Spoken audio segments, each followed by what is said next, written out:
irmãos? Espero que todos estejam bem. Vamos ao nosso texto base, livro de Joel, capítulo 2, versículo 28, diz assim: E há de ser que, depois, derramarei o meu espírito sobre toda a carne, e vossos filhos e vossas filhas profetizarão, e os vossos velhos terão sonhos, os vossos jovens terão visões. Até aqui. Vamos orar. Senhor, eu oro pela palavra, pedindo em nome de Jesus que o Senhor venha com a tua graça, pedindo que o Senhor venha com o teu poder, que nós possamos ser edificados nessa noite. Sê conosco, Senhor. Em nome de Jesus, amém. Amém, irmãos. Na quarta-feira, nós iniciamos com esse primeiro versículo. Só um minuto. E falamos sobre o quê? Veja, essa profecia de Joel começou a ser cumprida no Pentecostes, quando os discípulos receberam o dom de línguas. Pedro, para explicar o que estava acontecendo, usou essa profecia do Antigo Testamento. Por que eu digo que ela começou a se cumprir? Porque partes dela ainda não se cumpriram. Os profetas, quando olham no passado, eles veem um todo, eles veem um bloco. Porém, as profecias têm desdobramentos, e algumas delas têm cumprimentos parciais. E aí o que nós falamos? Nós falamos sobre a questão do batismo no Espírito Santo. Que ele acontece quando? Quando você é salvo e você é regenerado. O Espírito Santo se faz um só com o seu Espírito. E você é batizado no poder do Espírito Santo. É como se você fosse imerso no poder do Espírito Santo. Uma ilustração que eu vi uma vez ilustra bem isso. O Espírito Santo passa a ser um só com o seu Espírito e você é imerso no poder dele. Que mais que eu falei? Que o Espírito Santo, ele não é uma força, o Espírito Santo é uma pessoa. Quando ele habita em mim, a mente do Espírito Santo, porque ele é uma pessoa, ele tem mente, ela começa a conduzir a mente do cristão. Quanto mais o Espírito Santo dominar a nossa vida, mais áreas da nossa vida vão ser conduzidas por ele. Quando que isso acontece? O início disso é quando eu sou salvo. Por que é importante? Existem igrejas, irmãos nossos, que consideram o batismo do Espírito Santo como uma segunda bênção. Nós entendemos que não funciona assim. Assim que a pessoa crê, ela recebe o Espírito Santo e é mergulhada no poder dele. O que acontece é a plenitude do Espírito Santo. E o que acontece também são os dons do Espírito Santo, que nós vimos na palavra de quarta-feira. Entendeu? A igreja, para um propósito, para a edificação dela, recebe dons. Cada um recebe em uma área e serve o Senhor através desses dons. Amém? Mas vamos avançar um pouquinho nessa profecia de Joel. Diz assim, 29. E também sobre os servos e sobre as servas, naqueles dias, derramarei o meu espírito. O que acontece? Isso aqui tem a ver com o livro do profeta Jeremias, com a nova aliança. Joel faz um complemento da nova aliança.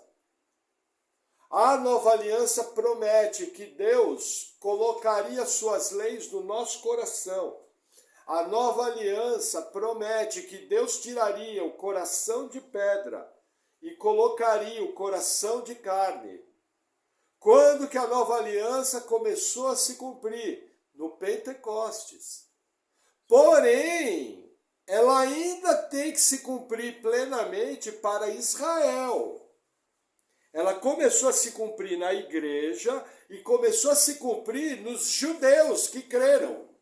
Como, por exemplo, Paulo, Pedro, João, Tiago. Porém, ela ainda está em andamento. Nós já, como igreja, experimentamos as bênçãos da nova aliança. Mas o que é importante você entender, ela não se cumpriu completamente. Quando você vai para a profecia, quando você vai para a interpretação profética, existem aspectos que ainda não se cumpriram. Que nós entendemos que vão se cumprir quando? No milênio. Quando todo Israel que entrar no milênio será salvo. Entendeu? Cumprindo uma outra promessa, que está em Romanos 11, e todo Israel será salvo. Entendeu? Lembrando, o profeta lá no passado vê um bloco, mas aquele bloco tem etapas, porque nós já estamos aqui no futuro, com uma diferença de pelo menos 2.700 anos. É muita coisa, muita água passou debaixo da ponte. Entendeu? Mas a questão aqui é o seguinte, a nova aliança é incondicional. Joel estava pregando em dias da antiga aliança, que era condicional. Qual que era a condição? Cumprir a lei de Moisés. Por isso que, inclusive, Joel trouxe uma palavra de juízo e chamou o povo ao arrependimento. E aí, ao chamar o povo ao arrependimento, Joel muda o tom e começa a falar das bênçãos sobre o povo. Entre essas bênçãos, a nova aliança. Amém? Versículo 30. E mostrarei prodígios no céu e na terra, sangue e fogo, e colunas de fumaça. O sol se converterá em trevas, e a lua em sangue, antes que venha o grande e terrível dia do Senhor. Até aqui, olha que interessante. Quando Pedro interpretou o Pentecostes, ele usou Joel. Mas isso aqui não se cumpriu no dia de Pentecostes. Nós não vimos isso aqui se cumprir. Aonde que nós temos outra informação como essa? Jesus Cristo, em Mateus 24, do 29 ao 31, fala dos sinais cósmicos da sua vinda. É a mesma descrição. Apocalipse fala da mesma descrição através do apóstolo João. Isso daqui é a parte da profecia que vai se cumprir no futuro, antes da vida do Senhor. E Jesus confirma isso, e João confirma isso. Mas o que eu quero mostrar para vocês é isso. Pedro, inspirado pelo Espírito Santo, chama a profecia de Joel para explicar o Pentecostes. Só que a profecia não se cumpriu completamente. Lembra? Existem etapas. Algumas profecias em Cristo se cumpriram. Outras ainda vão se cumprir quando ele estiver reinando sobre toda a terra. É a mesma coisa. É linguagem profética. Amém? Vamos ao versículo 32. E há de ser que todo aquele que invocar o nome do Senhor será salvo, porque no monte Sião e em Jerusalém haverá livramento, assim como disse o Senhor, e entre os sobreviventes, aqueles que o Senhor chamar. Até aqui, olha que interessante. Isso daqui está ligado a Romanos. Isso aqui está ligado à salvação do povo de Israel. Para Israel ser salvo, eles precisam crer no Messias. Eles não podem ser salvos por serem descendentes de Abraão.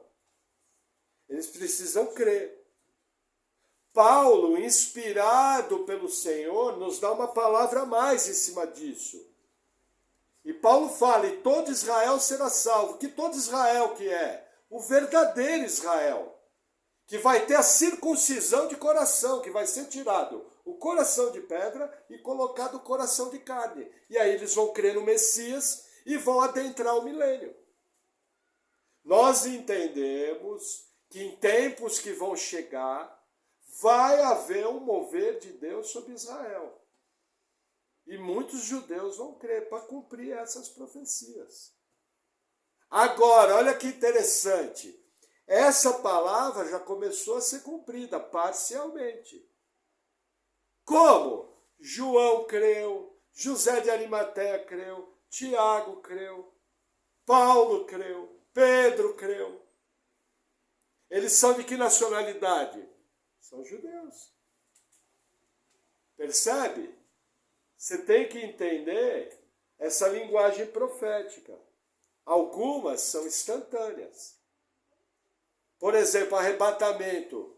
Um dia, num piscar de olhos, seremos transformados. É instantâneo. O arrebatamento é uma profecia, ainda não se cumpriu. Agora, outras profecias vão se cumprindo. Amém? O que é importante aprender aqui em Joel? Em muitos lugares, esse derramar do Espírito não é tratado da melhor maneira possível. Por quê? Muitas vezes as pessoas parecem que querem manipular o Espírito Santo. Mais ou menos, como eu disse quarta-feira, existem ensinos que parece que o Espírito Santo é um líquido que é derramado em você. E as pessoas se esquecem que ele é uma pessoa. Isso é a coisa mais importante do ensino sobre o Espírito Santo. Ele é uma pessoa. Essa pessoa tem mente, essa pessoa tem vontade. Essa pessoa é o próprio Deus. É a terceira pessoa da Trindade. Para vocês terem uma ideia, Jesus Cristo agiu aqui na terra pelo poder do Espírito Santo. Sua igreja age na terra pelo poder do Espírito Santo. Antes do Pentecostes, Jesus falou: ide para Jerusalém e aguardai para que do céu sejais revestidos de poder. E aí o que acontece? Sereis minhas testemunhas em Jerusalém, em Samaria e até os confins da terra. Por que essa profecia de Jesus que se cumpriu no Pentecostes é importante? Porque qualquer pessoa que diz ter sido batizada com o Espírito Santo, a marca dela é testemunhar de Cristo. Não adianta cair para trás, não adianta dar pirueta, não adianta virar helicóptero, essas abominações que a gente vê por aí. Nossa, o pastor pegou pesado. Olha, estou pegando leve, porque se você quer me dizer que expor a ação do Espírito Santo ao ridículo, pessoas exporem o Espírito Santo a animais, unção de animais, a borboleta, a helicóptero, a ficar caindo. Veja, na Bíblia, todos que caíram com o rosto em terra, confessando o pecado. Isso é importante por quê? Porque uma pessoa cheia do Espírito Santo, ela vai ter compromisso com a obra, ela vai ter compromisso com a sua família. Ela é uma pessoa que vai procurar viver na sua casa e na sua vida pessoal a realidade que o Novo Testamento nos traz. Espírito Santo não é para cair para trás. Espírito Santo não é para fazer palhaçada. Isso não é Espírito Santo. Isso é falso Espírito Santo. Nossa, como que o pastor tem confiança nisso? Porque para mim, eu tenho um documento inspirado chamado Bíblia. E as manifestações que a minha Bíblia fala sobre o Espírito Santo não tem nada a ver com isso. Ao contrário, homens cheios de Espírito Santo, com intrepidez, fizeram conhecido o mistério do Evangelho, impuseram mãos e curaram doentes, falaram novas línguas, expulsaram demônios e mudaram o mundo para sempre. 12 ignorantes lá da Galileia, o lugar mais improvável do mundo, foram instrumentos na mão de Deus para que o mundo fosse ganho pela palavra de Cristo e pela obra salvadora de Jesus. Amém? Vamos agora para Atos dos Apóstolos, capítulo 2.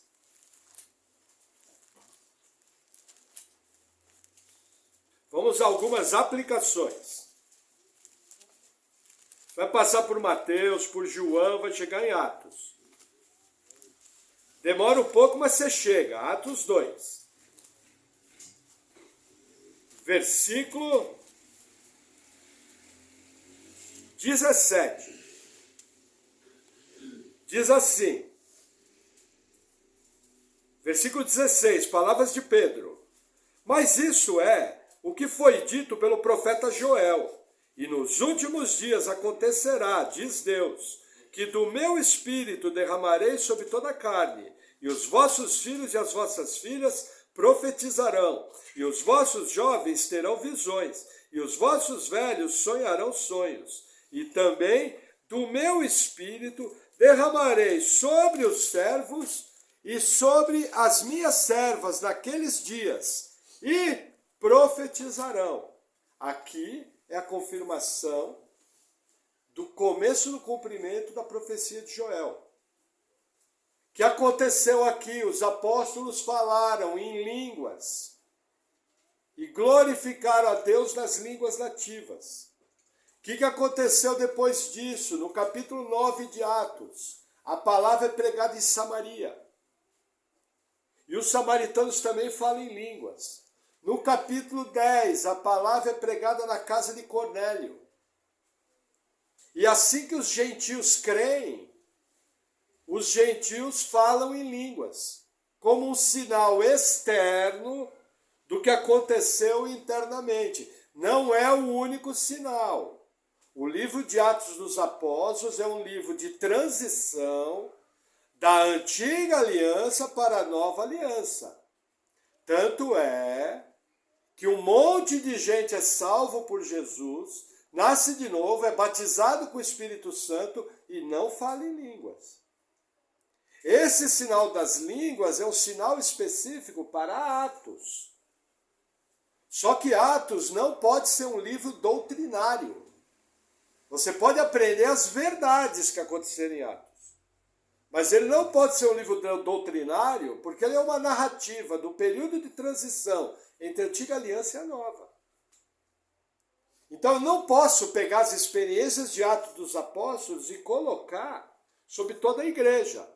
Tanto é que quando nós estudamos os dons na quarta-feira, Paulo fala, a uns Deus deu tal dom, a outros Deus deu tal dom, a outros tal dom, tudo para proveito e edificação. O texto de Paulo é normativo. E por que isso é importante? A gente, quando vê a experiência na casa de Cornélio, a gente percebe que assim que eles creram, eles receberam o batismo com o Espírito Santo. Esse texto, ele é um dos textos que nos mostra que o batismo com o Espírito Santo acontece simultâneo. Porém, eu tenho outros em que demorou um pouco. Por quê? Por causa da transição. Quer ver um outro texto interessante? Vamos a Atos 19.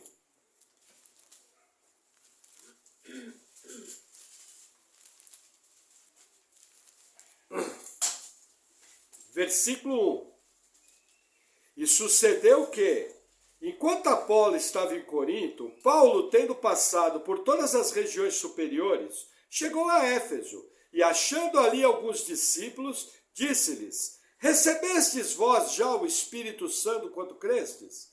E eles disseram-lhe, nós nem ainda ouvimos que haja Espírito Santo. Perguntou-lhes então, em que sois batizados então? E eles disseram, no batismo de João. Mas Paulo disse, certamente João batizou com batismo de arrependimento, dizendo ao povo que cresce, no que após ele havia de vir, isso é, em Jesus Cristo. E os que ouviram foram batizados em nome do Senhor Jesus. E impondo-lhes Paulo as mãos, veio sobre eles o Espírito Santo, e falavam línguas, e profetizaram. E estes eram, ao todo, uns 12 homens. Qual que é a situação aqui? Novamente gentios, que creram, mas não sabiam que tinha o Espírito Santo. Houve um espaço. Da mesma maneira que no Pentecostes houve um espaço. Os apóstolos creram em Jesus, quando Jesus estava na terra. Sim, mas houve um espaço até o Pentecostes. Os samaritanos creram em Jesus? Sim, mas houve um espaço de uns 3 dias.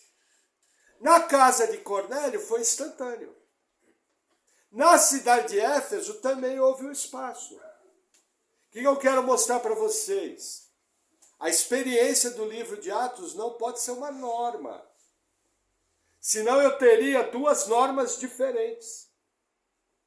Uma delas na qual houve um espaço entre o batismo com o Espírito Santo e a conversão, e outras delas que foi instantâneo.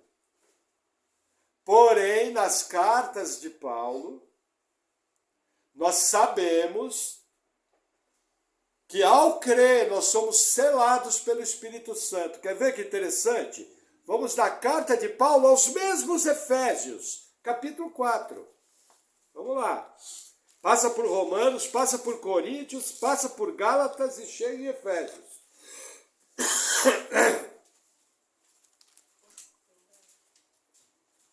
Efésios 4.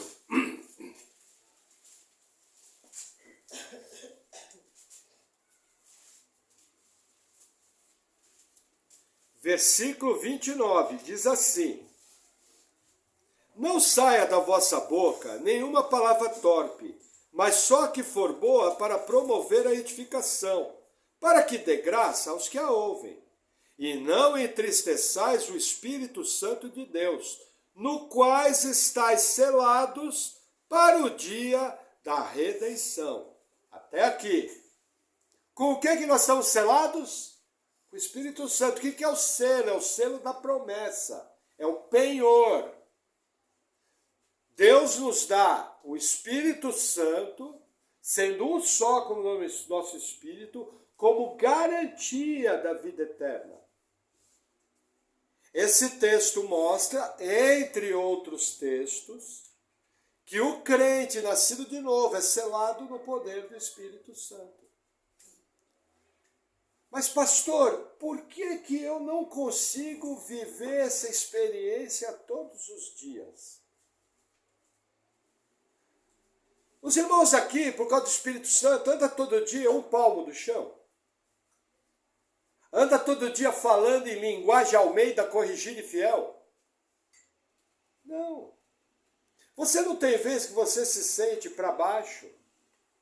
Você não tem vez que você se encaixa com essa experiência de ter entristecido o Espírito Santo? Deixa eu te explicar uma coisa é batismo com o Espírito Santo. Outra coisa são dons do Espírito Santo, são para propósito. Outra coisa são frutos do Espírito Santo, são para caráter. E outra coisa é a plenitude do Espírito. É o estar cheio do Espírito Santo. A Bíblia nos ensina que as minhas atitudes, além de entristecer o Espírito Santo, eu também posso me tornar alguém mais controlado pelo Espírito Santo. O que é ser cheio do Espírito Santo? É ser controlado por ele. Lembre, ele é uma pessoa, ele tem vontade, ele tem pensamento, ele tem poder. Tira essa ideia de Deus derramar o Espírito, parece uma cachoeira. Quando a gente fala assim, o Espírito Santo é uma pessoa. E por que ele habita em mim e ele habita em você? Porque ele é Deus, e ele consegue estar em todos os lugares ao mesmo tempo. O Espírito Santo é Deus, sendo Deus, ele tem os atributos de Deus. Ele está em mim, está em você, está nos irmãos do outro lado do mundo. Entendeu? O que eu quero ensinar para você essa noite? Primeiro, te prevenir das atitudes que entristecem o Espírito Santo. Segundo, te mostrar como ser cheio do Espírito Santo. Vamos continuar no versículo 31. Toda amargura, e ira, e cólera, e gritaria, e blasfêmia, e toda malícia sejam tiradas dentre vós. Antes, sede uns para com os outros benignos, misericordiosos, perdoando-vos uns aos outros, como também Deus vos perdoou em Cristo. O que entristece o Espírito Santo? Amargura, ira, irritação, gritaria. Gente, o Espírito tem sobrenome e é santo. A primeira marca de alguém cheio do Espírito Santo é a santidade. Qual é o problema das pessoas? Elas querem poder, elas querem dons, mas elas se esquecem que o Espírito é santo. O primeiro sinal de alguém que está na plenitude do Espírito é a santidade. O primeiro sinal de alguém que tem sua vida controlada pelo Espírito Santo, que está cheio do Espírito Santo, é a santidade. Não acredite em testemunhos de pessoas que se dizem cheios do Espírito Santo se você não vê santidade na vida delas. Elas estão enganando a elas mesmas, estão servindo o próprio ventre. A marca de alguém cheio do Espírito Santo é a santidade. Não tem. Quando o Espírito Santo controla a nossa vida, a santidade. Pastor, eu estou olhando na minha vida amargura, ira, cólera, gritaria. Se arrepende, bota a cara no pó, confessa o seu pecado e começa a andar em novidade de vida. Você está entristecendo o Espírito Santo com o qual você foi selado. Entende a seriedade disso? O papel de Jesus foi morrer na cruz. O papel de Deus foi enviar o Espírito Santo como selo para te batizar. O seu papel é buscar a plenitude do Espírito. Pastor, eu posso buscar? Sim, olha que interessante. Efésios capítulo 5, versículo 18.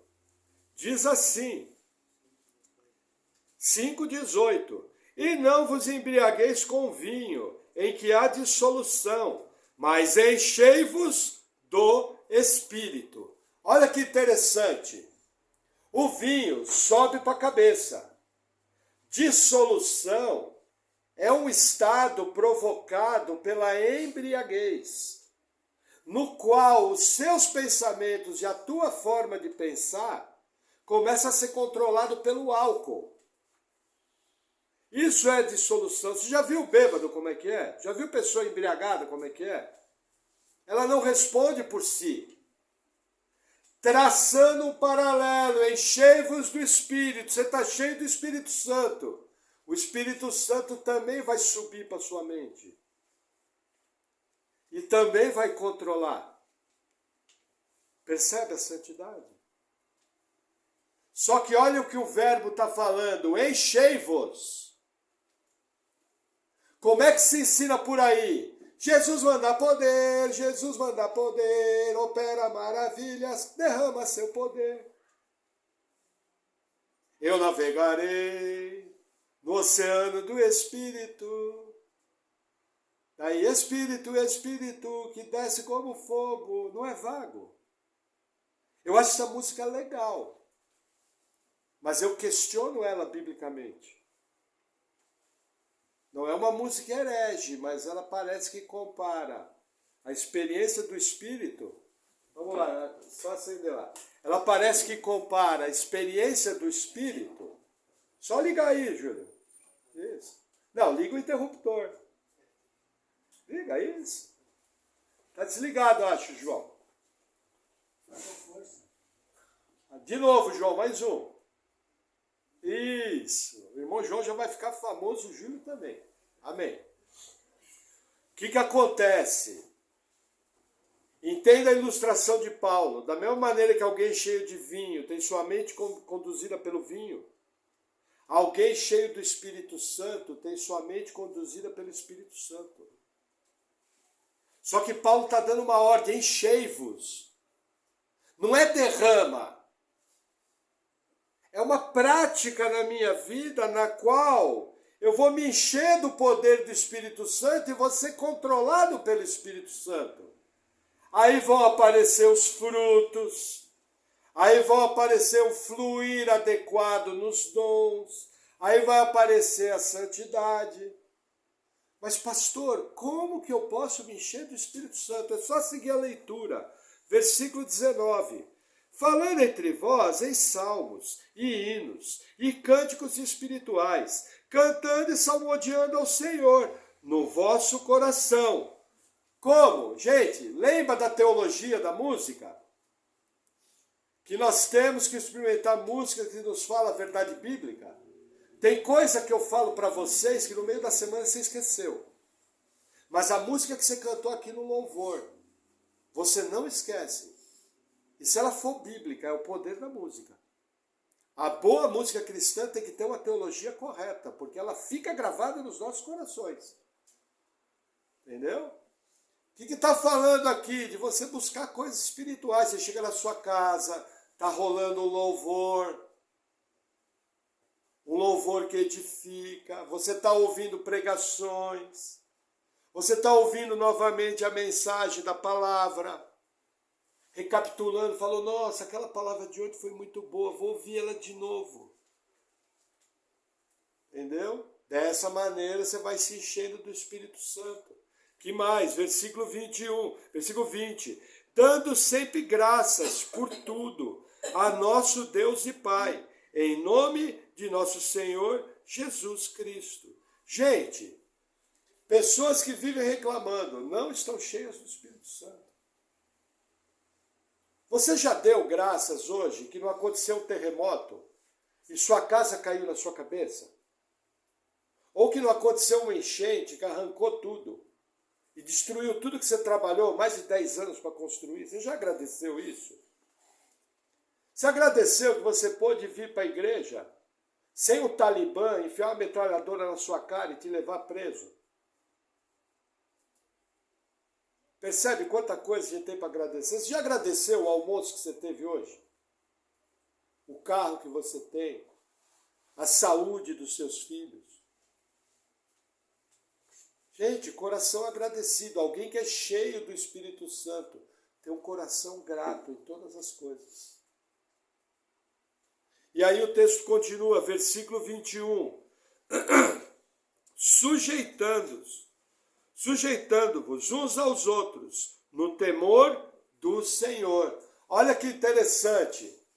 Eu me sujeito ao meu irmão na igreja, no temor do Senhor, tratando ele com honra, orando por ele, procurando edificar a vida dele, procurando trazer uma virtude.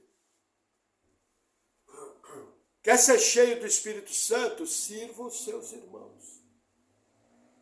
Ah, pastor, não é mais fácil o pastor orar por mim? E todo conhecimento do pastor passa para mim? Primeira coisa, isso aí não existe. Segunda coisa, isso é preguiça. Porque eu estou há quase 25 anos estudando a Bíblia e você quer tudo num passar de mágica. E não funciona assim. Você quer conhecer a Bíblia? Se debruça sobre ela e comece a estudá-la. Eu posso ajudar. Através da minha vida eu posso acelerar o processo. Mas percebe que as pessoas querem trocar os altos caminhos de Deus por um xarope que vende lá no centro da cidade. Que a pessoa acha que vai tomar uma colherada de xarope e vai ficar cheio do Espírito Santo. Isso não existe. Ah, pastor, então é só me sujeitar aos irmãos? Não. Versículo 22. Vós, mulheres, sujeitai-vos a vossos maridos, como ao Senhor, porque o marido é a cabeça da mulher, e como também Cristo é a cabeça da igreja, sendo ele próprio o salvador do corpo. De sorte que, assim como a igreja está sujeita a Cristo, assim também as mulheres estejam em tudo sujeitas aos seus maridos. Irmã, quer ser cheia do Espírito Santo? Se sujeita ao marido. Pastor, foi uma profeta lá na igreja, ela falou umas coisas bonitas. Primeira coisa, nem deveria carregar esse título de profeta. Porque o correto é o dom de profecia. Nós somos irmãos, obreiros do Senhor. Mas, pastor, aquela mulher falava os absurdos para o marido dela. A maneira que ela tratava o marido na frente dos outros. Vou te responder, falso profeta. não fecha para o testemunho bíblico. Qualquer dúvida, discuta com Paulo, não comigo, eu só li. Entendeu? Sujeitai-vos. Pastor, eu estou no auge da bênção. Então me mostra que você está no auge da bênção no teu comportamento em casa. Mas pastor, o meu marido está querendo desobedecer a Bíblia, conversa com ele. Pastor, conversei, ele não obedeceu, conversa com o pastor. E aí nós vamos conversar, botar a casa em ordem e ele vai aprender o certo na Bíblia e vai praticar. Entendeu? Qual é o problema? Eu não uso a liderança que foi outorgada por Deus para abençoar a minha vida. E o papel do presbítero é orientar o que a Bíblia fala e corrigir as falhas. Amém? Agora, olha que interessante. Para as irmãs, tem 3 versículos. Olha os irmãos. 25. Vós, maridos, amai vossas mulheres, como também Cristo amou a igreja, e a si mesmo se entregou por ela, para a santificar, purificando-a com a lavagem da água, pela palavra. Gente, entenda, o papel do marido é o mesmo papel de Cristo com a igreja. Você, marido, tem trazido a presença de Deus, a vontade de Deus e o estudo da palavra para sua casa. Não, pastor, nunca vai ser cheio do Espírito Santo. Nunca. Porque você não está se sujeitando à ordenança de Cristo. E você tem que estar pronto a dar a cara para bater e morrer por sua família. E você tem que cuidar da sua mulher como se ela fosse seu próprio corpo. Olha que interessante, não está falando para a mulher cuidar do marido a ponto de dar sua vida por ele. Está falando apenas para a mulher sujeitar. E eu entendo que a sujeição feminina é o que eu chamo de sujeição ativa. É a mulher sábia que edifica o seu lar. E de maneira sábia, sabe orar pelo seu marido, sabe conversar com respeito pelo seu marido, e com muita sabedoria sabe colocar o seu marido nos eixos. Ah, eu meto a boca no meu marido mesmo, aquele trem ruim. Isso é uma mulher sábia? Aí os homens ficam felizes. Irmão, mas você está pronto para morrer por ela? Você está pronto para pegar uma mulher que faz isso com calma, falar, amor, vem cá, vamos sentar, vamos conversar. Deixa eu te mostrar aqui na Bíblia, ó, esse comportamento está errado. Isso aí está trazendo consequência ruim. Ó, vamos ler junto aqui o que Paulo fala. Mas eu nem abro a Bíblia na minha casa. Vamos ouvir uma palavra sobre família. Vamos buscar orientação com o nosso pastor, o que ele pode nos orientar. Se tem boas mensagens para a gente ouvir. Isso é dar sua vida, isso é santificar a esposa. Santificar é separar para o uso. O uso de quem? O uso do Senhor. Se você trata a sua mulher como uma encrenca, como você vai santificar ela? Entendeu? Vamos continuar. Versículo 28. Não, 27. Para apresentar a si mesmo igreja gloriosa, sem mácula, nem ruga, nem coisa semelhante, mas santa e irrepreensível. Assim devem os maridos amar as suas próprias mulheres, como a seus próprios corpos. Quem ama a sua mulher, ama-se a si mesmo, porque nunca ninguém odiou a sua própria carne. Antes, a alimenta e sustenta, como também o Senhor a igreja, porque somos membros do seu corpo, da sua carne, dos seus ossos. Por isso deixará o homem seu pai e sua mãe, se unirá à mulher, e serão os dois numa carne. Até aqui. O que está mostrando aqui? O pacote todo. Mulheres e maridos, uma só carne, servindo o Senhor em santidade, buscando ser cheio do Espírito Santo. Sem amargura, sem ira, sem gritaria, sem blasfêmia. Pastor, tivemos uma discussão lá em casa que a coisa foi feia. Até o diabo saiu correndo, botando a mão nas orelhas. Simples, arrepende. Que arrependimento? É metanoia. Mudança de mente. Chega para o Senhor e fala, Senhor, pequei. Fiz o que era errado. Não quero mais fazer isso. E começa a andar de uma maneira diferente. Simples assim. Pastor, eu não consigo. Abre o olho. Porque aí você começa a mexer com doutrina de salvação. Porque a marca do salvo é que ele tem poder vindo da parte de Deus para vencer o pecado. Alguém que o tempo todo lida com o mesmo pecado por anos e anos e anos e anos e não vence, tem coisa errada. Eu dou um conselho, reveja a sua salvação. Dou um segundo conselho, bota a cara no pó. Dou o terceiro conselho, começa a jejuar igual o bacalhau seco e vai buscar a face do Senhor. E pede misericórdia da sua vida. Para você não passar a eternidade no lago de fogo e ser um religiosão que vai para o lago de fogo com uma Bíblia debaixo do braço e um inário de cantor cristão e de harpa cristã no outro braço. Cuidado com essa história, eu não consigo. A Escritura me fala que o salvo tem poder para vencer o pecado. O pecado tem que ser um acidente na vida do salvo. Não pode ser uma rotina. Tem coisa errada. Pode ser até que tenha coisa mal resolvida no seu coração, o qual você precisa passar por uma libertação, aprendendo a verdade da palavra sobre aquela área. Você precisa ser ensinado pela palavra e ter o lavar regenerador da palavra para haver uma transformação da mente, como fala Romanos 12. Não vos conformeis com esse mundo. O que é? Tomar a forma do mundo. Mas transformai a vossa mente.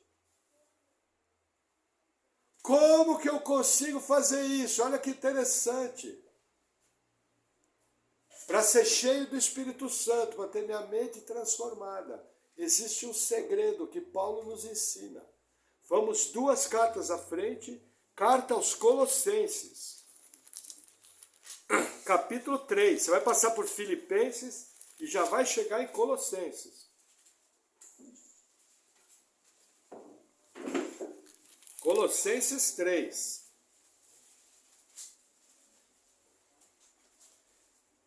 Versículo 12. Diz assim: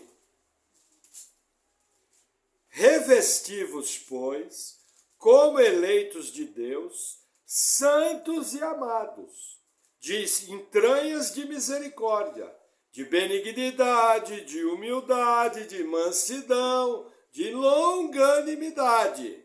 Vamos fazer uma pausa aqui. Olha que interessante. Você é eleito? Quem aqui é eleito? Ah, que bom. Quero companhia lá no céu. Então a marca da sua vida é você estar revestido por misericórdia, por bondade, por longanimidade. A esposa vai falar com o marido: amor, olha, eu estou com um problema aqui. Pô, mulher, não está vendo que eu estou ocupado? Em nome de Jesus. Isso é longanimidade? Ou ao contrário? Amor, me ajuda aqui que eu não estou conseguindo fazer direito. Pô, esse homem aí só me perturba. Já não ensinei 3 vezes, 4 vezes a vida toda. Ô trem ruim. Percebe? Estou te dando sintomas. Se você tiver com essa enfermidade, você está com uma doença espiritual que precisa ser curada. Você precisa de libertação. Como que eu me liberto? Fazendo uma oração caindo para trás? Não! Sendo lavado pela verdade da palavra. Por quê? Olha que interessante. O texto continua, versículo 13. Suportando-vos uns aos outros e perdoando-vos uns aos outros. Se alguém tiver queixa contra outro, assim como Cristo vos perdoou, assim fazei vós também. E sobre tudo isso, revesti-vos de amor, que é o vínculo da perfeição. E a paz de Deus, para o qual também fostes chamados em um corpo, domine em vossos corações e sede agradecidos. Olha que interessante. Suportando-vos, perdoando-vos. Entendeu? O papel seu. Papel nosso. Nós temos que buscar essa virtude. Pastor, eu não tenho essa paz. Vai ver o histórico da sua vida. Impossível você ter essa paz. Porque você só vive em gritaria, ira, falta de perdão, amargura, ambiente mundano. Chega na casa do crente e está rolando funk. Dos pior. É novela o tempo todo. Não lê a Bíblia, não ora, não ouve uma pregação de um bom expositor bíblico. E aí acha que vai chegar aqui no domingo, o pastor vai orar e vai acontecer um transe. Tchan, tchan, cheio do Espírito Santo. Olha, você corre o risco de cair no engano e ainda ficar cheio do Espírito maligno. Ou cheio do seu próprio ego, que também é terrível. Entendeu? Percebe essas manifestações estranhas que a gente vê? Qual que é o problema delas? Além delas não estarem na Bíblia, elas não refletem o caminho da Bíblia. Vocês viram que aqui tudo são ordens? Agora eu vou te falar o principal, o maior segredo para ser cheio do Espírito Santo. Esse é o maior de todos. Se você quer saber o quanto você é cheio do Espírito Santo, é o quanto você é cheio disso aqui. Versículo 16. A palavra de Cristo habite em vós abundantemente, em toda sabedoria, ensinando-vos e admoestando-vos uns aos outros, com salmos, hinos, cânticos espirituais, cantando ao Senhor, com graça em vosso coração. E quanto fizerdes por palavras ou por obras, fazei tudo em nome do Senhor Jesus, dando por ele graças a Deus e Pai. Até aqui. Qual é o segredo de ser cheio do Espírito Santo? A palavra de Deus tem que habitar ricamente no seu coração. Se você não está vivendo uma prática diária de leitura das Escrituras, você nunca vai ser cheio do Espírito Santo. Nunca. Você pode até ser um crente salvo pela graça, pela misericórdia, porque Deus escolheu te salvar. Vai para Nova Jerusalém, mas vai viver uma vida aqui medíocre. E vai ter muito problema. Se a palavra de Deus não habitar ricamente em você. Gente, cristianismo é simples. Tem que separar um pouco de tempo por dia para ler a palavra. O mínimo que você pode fazer é ler o Novo Testamento, de Mateus a Apocalipse, uma vez por ano. Entendeu? Sabe por que você briga? Sabe por que você tem problema? Sabe por que tem discussão na sua casa? Porque está faltando Bíblia. Que está faltando palavra. O problema não é demônio, o problema é espírito humano. O problema é natureza pecaminosa. O problema é que eu não estou dedicando tempo àquilo que me liberta, que é a palavra. O que o pessoal faz? Quer transformar a libertação numa renúncia. Quer transformar a libertação num show em alguns lugares. Entrevista com vampiro. Você pode até expulsar o demônio. Alguém nascido de novo que mandar o demônio sair, o demônio vai sair. Só que não é uma libertação, é uma expulsão de demônios. Libertação é quando o Espírito Santo vem morar em mim. Tudo que está dentro sai. Só que essa é a primeira etapa da libertação. Agora a segunda etapa é tirar o mundo de dentro de você. Como é que vai tirar? Pelo lavar regenerador da palavra. Irmãos, não tem acordo. Se você não partir para ter uma leitura bíblica diária, você não vai romper. Pastor, eu leio o livro cristão, não adianta, você vai ficar com a cara do escritor cristão. Aí você vai ficar cheio de C.S. Lewis. Estou falando de C.S. Lewis, que é o primeiro que veio na minha cabeça. Quem é o escritor da Bíblia? O Espírito Santo.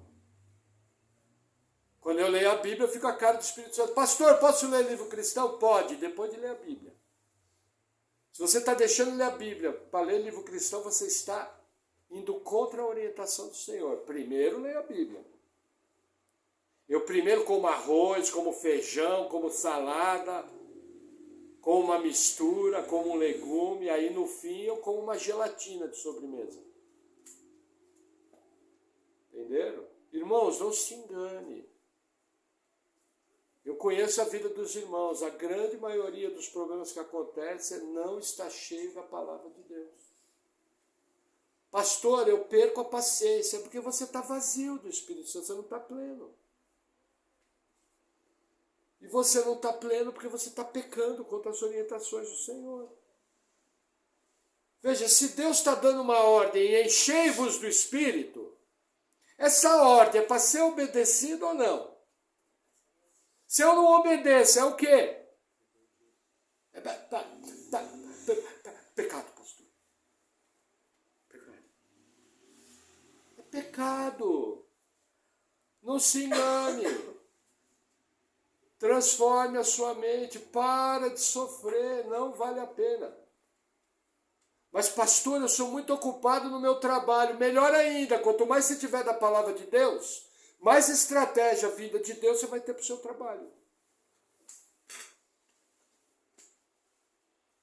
Entendeu? Vai sofrer menos, até no trabalho. Buscai primeiramente o reino dos céus e a sua justiça, as demais coisas serão acrescentadas. Percebe? Aí vamos para o nosso último texto. Mais à frente, duas cartas à frente, uma carta à frente, 1 Tessalonicenses 5, para encerrar. Versículo 16. Olha que interessante a receita que Paulo vai dar aqui. Regozijai-vos sempre. Olha para mim.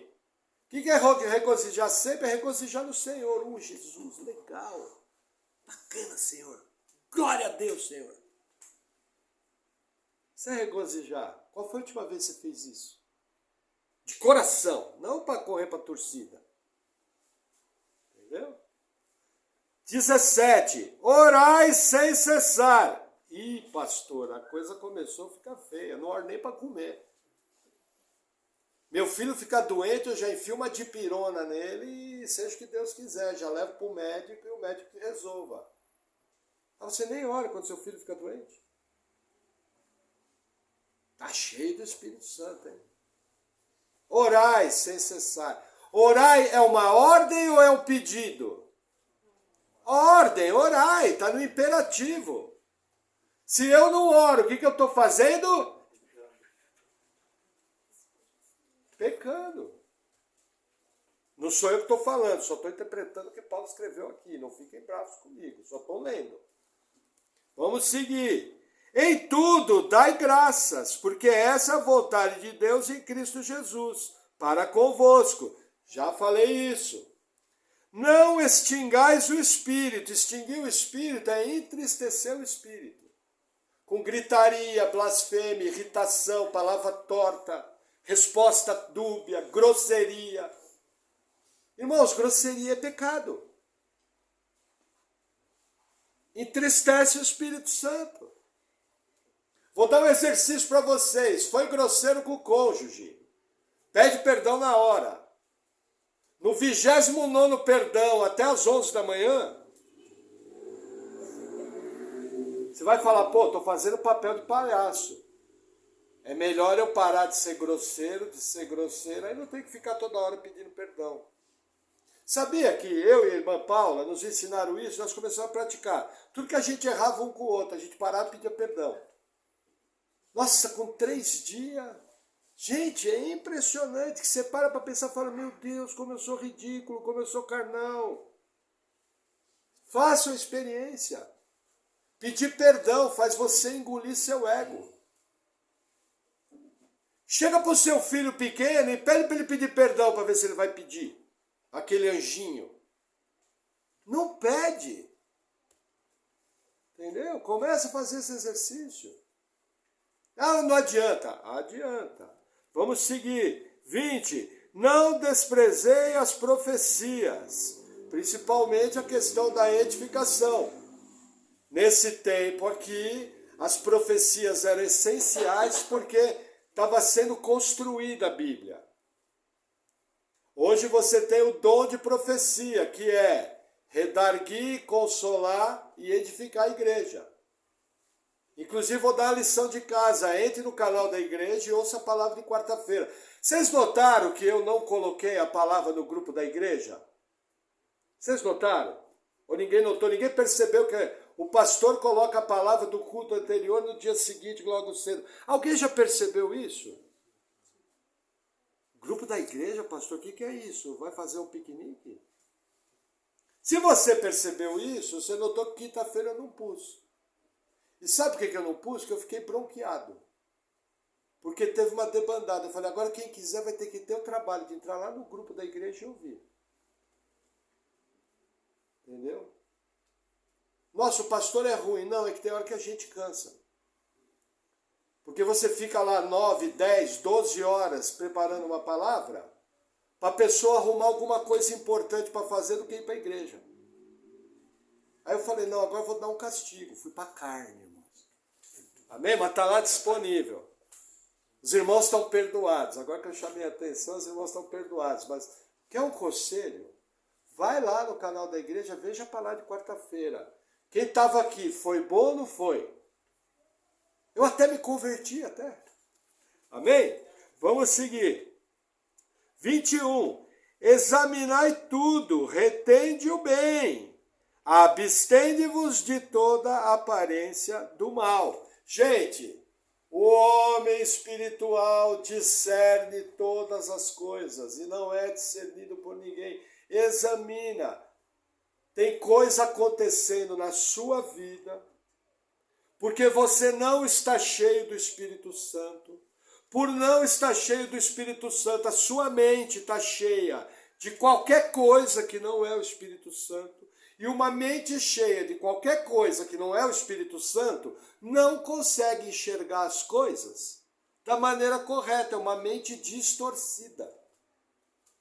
Lembra, renovais a vossa mente, para que experimenteis a boa, perfeita e agradável palavra do Senhor. Romanos 12, 3 e 4, se eu não me engano.